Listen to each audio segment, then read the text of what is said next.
I make flutes. I live up on Union Springs, on Cayuga Lake, on our territory. We are returning to our homeland. The Cayuga Nation has been homeless for 200 or more years. We're finally coming home, and we're reestablishing ourselves on the land. We've lived on other reservations, and I lived in California for 30 years, but my childhood was on Tuscarora Reservation outside of Niagara Falls.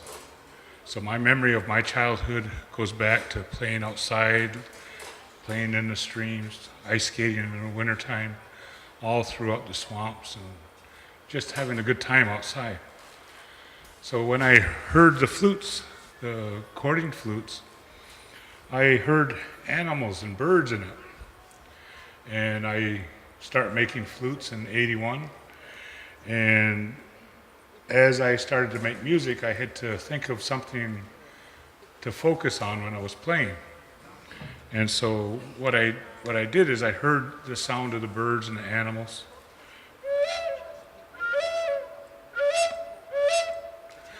And so that was what I was hearing in the sound of the flutes. And as I got to play and to travel, and eventually I made some music and put it out for people at the powwows and art shows and stuff, I learned that one of the most powerful flutes has a warble in it. It's Northern Plains has a flute that they call it the elk antler flute, and the elk power. But the sound of it has a warble.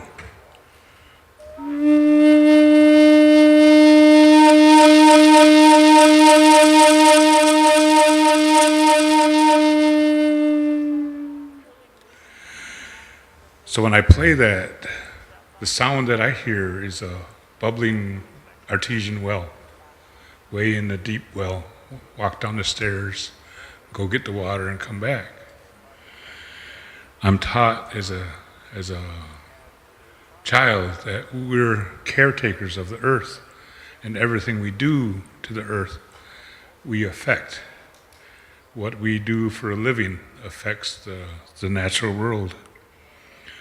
So this song is called Aquifer because water's the most important thing besides air and besides the ground bringing up our plants and medicines and cleansing the air, changing bad air to good air.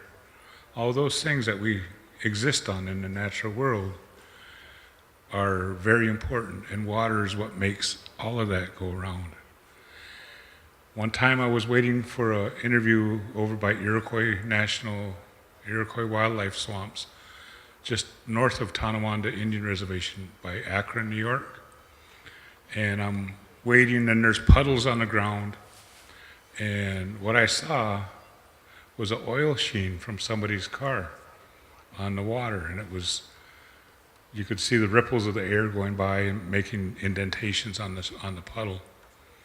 And I realized that if we allow the water to not evaporate and we hinder that process of becoming clouds, then we're stopping our cycle of water return. And that's what hydrofracking is doing. It's changing the content of the water. It's changing the chemical composition of the water so that it doesn't do that very well. And eventually it's going to catch up to us.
So I have a few questions for you.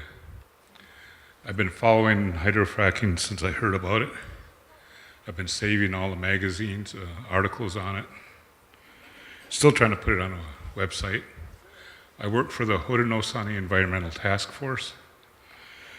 We are responsible for taking care of our environment in our territories.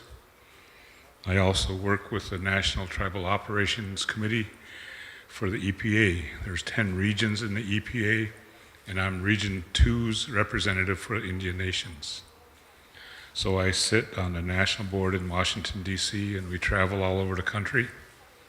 All the nation's representatives in NTOC have been pressuring EPA to enforce and to really protect the environment with the hydrofracking.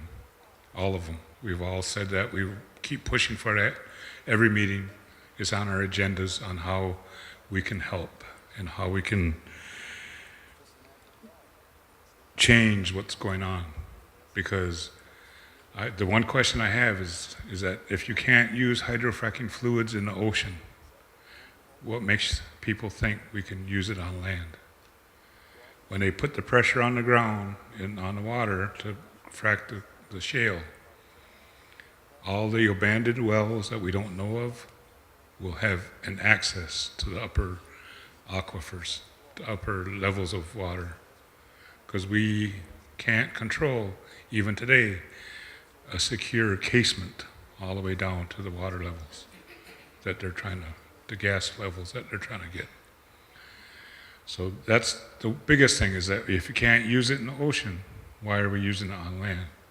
Because just 3 days ago, Toronto,